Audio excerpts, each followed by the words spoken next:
बिस्मिल्लाहिर्रहमानिर्रहीम, अस्सलाम वालेकुम। यूट्यूब चैनल पर तारिक मतीन आपको खुश आमदीद कहता है। सबसे पहले आपसे वही दरखास्त कि अगर आप चाहें तो चैनल को सब्सक्राइब करें ताकि वो चीज़ें जो मैं चाहता हूं आप तक पहुंचें वो आप तक पहुंच सकें। सुप्रीम कोर्ट ऑफ पाकिस्तान में सहाफ़ियों की हिरासानी के मामले पर समाअत के मौके पर हुकूमत ने अपना मुकदमा भी अदालत के सामने रख दिया है। अटॉर्नी जनरल पाकिस्तान खालिद जावेद खान साहब ने हुकूमत का मुकदमा भी अदालत के सामने रख दिया है। हामिद मीर साहब के भाई आमिर मीर साहब इस मामले में सबसे ज्यादा जिम्मेदार नजर आए हैं। जो हुकूमत की जानिब से अदालत में चीजें पेश की गई हैं उन चीजों की रोशनी में इनमें सबूत शामिल हैं, इनमें क्लिप्स शामिल हैं, वीडियो क्लिप्स, ऑडियो क्लिप्स, इनमें स्क्रीनशॉट्स शामिल हैं सोशल मीडिया के।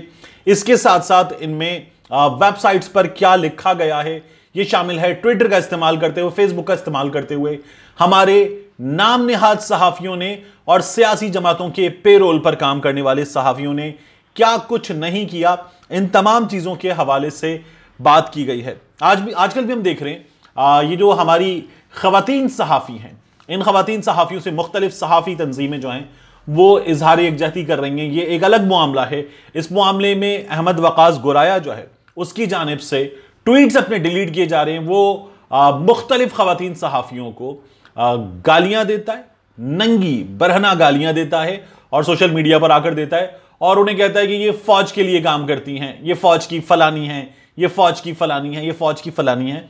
इन तमाम काबिल एहतराम और बहुत मेहनत करने वाली खवातीन सहाफियों ने अपना मुकदमा न सिर्फ ये कि सोशल मीडिया पर लड़ा बल्कि इस शख्स के खिलाफ फिर फॉर्मली शिकायत भी की हैं और इस शख्स ने अपने ट्वीट्स डिलीट करना शुरू किए हैं। हमारे यहां ये बड़ा आसान काम है, सोशल मीडिया का इस्तेमाल करते हुए गाली ब्रिगेड में आगे बढ़ो और आगे बढ़ के गालियां दो और फिर उसके बाद जो है हर किस्म के हिसाब किताब से फारिग हो जाओ। ये काम मुस्लिम लीग नून के बड़े भी करते हैं और जब बड़े ये काम करते हैं तो फिर उसके बाद उनके जो सपोर्टर्स हैं ये सोशल मीडिया पर इसको चलाते और चलाने के बाद फिर उसके बाद बड़ी तादाद में इसमें सहाफी, सोशल मीडिया एक्टिविस्ट ये इनके लिए अपना हिस्सा डालते हैं। अटॉर्नी जनरल खालिद जावेद खान साहब ने वजीर आजम इमरान खान साहब की जो अहलियां हैं उनसे मंसूब मीडिया की झूठी खबरों का मामला सुप्रीम कोर्ट में उठाया और यह भी कहा कि यह भी इल्जाम लगाया गया कि जो आजाद कश्मीर के वजीर आजम हैं उनका इंतखाब जो है वो जादू टोने से किया गया। इसी तरह से सिर्फ उनका ही नहीं, हमारे यहां DGISI के मामले पर भी सब कुछ हुआ था। यह हमारे यहां सहाफियों ने किया, सहाफियों के अलावा यह हमारे यहां सियासतदानों ने किया, यह हमारे यहां एंकर्स ने किया और बेतहाशा बुरे अंदाज में आगे बढ़कर किया। हामिद मीर साहब के जो भाई हैं आमिर मीर साहब का यूट्यूब चैनल है गुगली न्यूज। इस पर बुशरा बीबी के बारे में अपनी पास से घड़कर अपनी जानिब से चीजें शाया की गई और उनके बारे में बेतहाशा फजूल बेसरोपा इल्जामात लगाए गए। मैंने पहले भी बारहा कहा कि आप इल्जामात जब लगा रहे हैं या मुखालिफत का इजहार कर रहे हैं या किसी के लिए हिमायत का इजहार करते हो, किसी के लिए मुखालिफत का इजहार कर रहे हैं तो फिर उसमें घसीटें उसको जो खुद सियासत में मौजूद है। यानी अगर मरियम नवाज शरीफ सियासत में मौजूद हैं तो मरियम नवाज पे बात की जाती है और मरियम नवाज की सियासत पे बात की जाती है, मरियम नवाज की सियासी बात पे बात की जाती है। मरियम नवाज की जाती जिंदगी पर बात करना नामुनासिब है। मरियम नवाज की गुजरी जिंदगी पर, उनके खानदानी मामलात पर बात करना नामुनासिब है। इसी तरह किसी भी सियासतदान की जाती जिंदगी पर, गुजरे मामलात पर, वो मामला जिनका सियासत से ताल्लुक नहीं है, हुकूमत से ताल्लुक नहीं है, माली मुआशी करप्शन के मामलात, इन चीजों से ताल्लुक नहीं है, उस पर बात करना इंतहाई नामुनासिब है। खा वो मरियम नवाज हो, शहबाज शरीफ हो, नवाज शरीफ हो, उनके साहबजादे हों, डार साहब हों, जरदारी साहब हों, बिलावल साहब हों, इमरान खान साहब हों, इमरान खान साहब की जमात के सफ़ अव्वल के रहनुमा हों, इनमें से कोई भी हो, उसके खानदान को घसीटना, उसकी निजी जिंदगी को घसीटना इंतहाई नामुनासिब है। बुशरा बीबी के बारे में यही किया गया और यह कहा गया कि DGISI के इंतखाब के वक्त भी और फिर उसके बाद आजाद कश्मीर के वजीर आजम के इंतखाब के वक्त भी कि जादू टोने से किया गया। यह सवाल उठाया गया कि यह कहां की सहाफत, कहां की इजहार राय की आजादी है। और इस मामले पर जस्टिस काजी अमीन साहब ने जो रिमार्क्स दिए वो भी रिमार्क्स बहुत अहम हैं।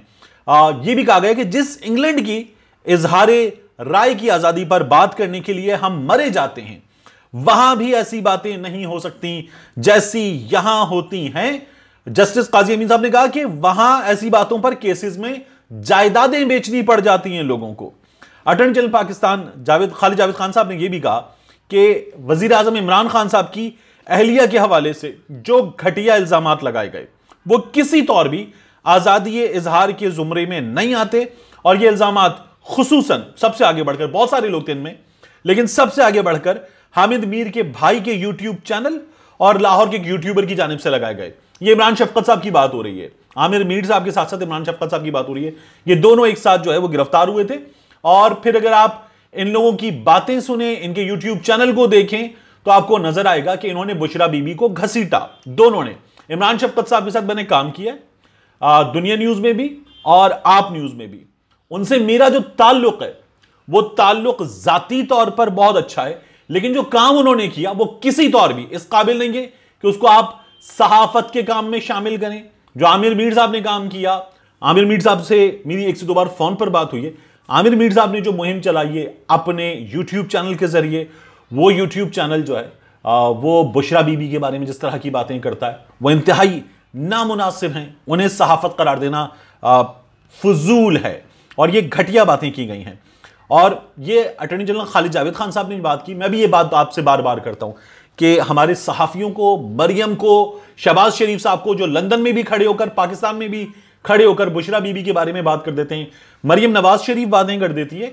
इन लोगों को चाहिए कि ये लोग जो हैं सियासत करें, इमरान खान के खिलाफ करें, इमरान खान की हुकूमत के खिलाफ बात करें, इमरान खान की हुकूमत रिलीफ देने में एक आम आदमी को कामयाब नहीं हो सकी उस पर बात करें, इमरान खान की हुकूमत की खारिजा पॉलिसी पर, इमरान खान की हुकूमत की सेहत की पॉलिसी पर, तिजारत की पॉलिसी पर, मुआशी पॉलिसी पर बात करें और सियासी बात करें इमरान खान के हवाले से। आपको इमरान खान को सिलेक्टेड कहना है, कठपुतली कहना है, आप कहें, लेकिन बुशरा बीबी को घसीटना यह किसी तौर मुनासिब नहीं है। इसका नतीजा पता है क्या होता है? मैं आपसे अर्ज करूं, जब आप बुशरा बीबी को घसीटते हैं तो आप क्या करते हैं? एक छोटी सी मिसाल मैं आपको दे देता हूं। ये मेरे फर्स्ट ईयर के दिन थे। मेरे घर में मेरे कुछ दोस्त, जिनमें कुछ बड़े दोस्त भी थे मुझसे उम्र में, वो घर पे आए और उनमें से एक साहब ने सिगरेट निकाला और सिगरेट निकालकर पीने लगा। फर्स्ट ईयर का बच्चा मेरे बड़े भाई कमरे में आया और उन्होंने बड़ा बुरा मनाया और उनको खरी खरी सुना दी कि ये आप क्या कर रहे हैं। तो उन साहब ने जो सिगरेट पी रहे थे मेरे बड़े भाई से कहा कि गलती मेरी नहीं है, गलती आपकी है।